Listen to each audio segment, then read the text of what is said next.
Sir, কোরবানির গরু চোর ধরেছি। গরু চোর?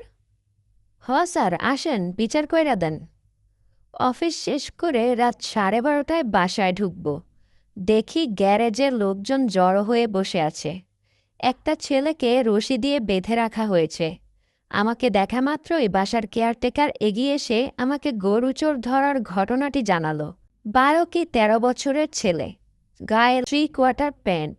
আমরা যে লাল রঙের গরুটা কুড়িল 300 ফিট রাস্তার হাট থেকে কিনেছি কোরবানের জন্য, সেটার দিকে তাকিয়ে আছে।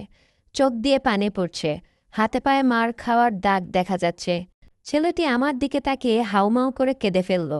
বলল, বড় ভাই, আমি চোর না। আমি কেয়ারটেকারকে বললাম, ঘটনাটি খুলে বলেন তো। কেয়ারটেকার আমাকে বললেন, আমি যখন এশার নামাজে যাব তখন দেখি ছেলেটি শুধু বাইরে থেকে উকি দিচ্ছে।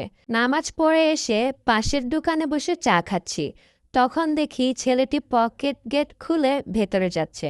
আমি দ্রুত গিয়ে দেখি গরুর রশি খুলছে। কেয়ারটেকার যখন কথাগুলো বলছিলেন তখন ছেলেটি বারবার বলছিল, বড় ভাই, আমি চোর না। ভাই, আমি চোর না, আমি গরু দেখতে আইছিলাম। আর জড়ো হওয়া লোকজনেরা বলতেছিল, তাইলে গরুর রশি খুলতে গেছিলি কেন? আমি ছেলেটির কাছে গিয়ে বললাম, তোমার নাম কি? ছেলেটি মলিন কণ্ঠে বলে, রুবেল। আমি বলি, গরুটি কি তোমাদের ছিল? আমার কথা শেষ হতে না হতেই ছেলেটি হাউমাউ করে কাঁদতে কাঁদতে ফ্লোর থেকে উঠে দাঁড়ায়। চোখ মুছতে মুছতে বলে, জি বড় ভাই, লালাইটা আমাদেরই ছিল। গরুর সঙ্গে ছেলেটির মমতা দেখে আমার চোখে পানি চলে আসে। তাকিয়ে দেখি এতক্ষণ যিনি লাঠি দিয়ে ছেলেটিকে পিটিয়েছেন তারও চোখ ভেজা। এতক্ষণ যারা জড়ো হয়ে বসেছিল তারা একে একে গ্যারেজ থেকে বের হয়ে যায়।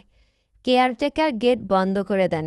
আমি রুবেলকে কাছে ডেকে নিয়ে ওর মাথায় হাত বুলায়ে বলি, তোমাদের বাড়ি তো ধামরাই, তাই না? ও মাথা নেড়ে বলে, হ ভাই। আমি বলি, তুমি এত দূর এই বাসায় আসলে কেমনে? ও বলে, আমি গরু বেচতে আইসা তো আর বাড়িতেই যাই নাই, আব্বা চইলা গেছে। বলি, বাড়িতে যাও নাই কেন? ও বলে, বড় ভাই, লালাইরে রাইখা বাড়িতে যাইবার মন চাইতেছিল না। গেটে কে যেন নক করছে। কেয়ারটেকার গিয়ে খুলে দেয়। দেখি যার কাছ থেকে গরুটি কিনে আনা হয়েছিল তিনি এসে হাজির। রুবেল দৌড়ে গিয়ে বলে, আব্বা, চলো না লালাইরে নিয়ে যাই। তার বাবা তাকে সান্ত্বনা দিয়ে জড়িয়ে ধরে বাসা থেকে বের হয়ে যায়।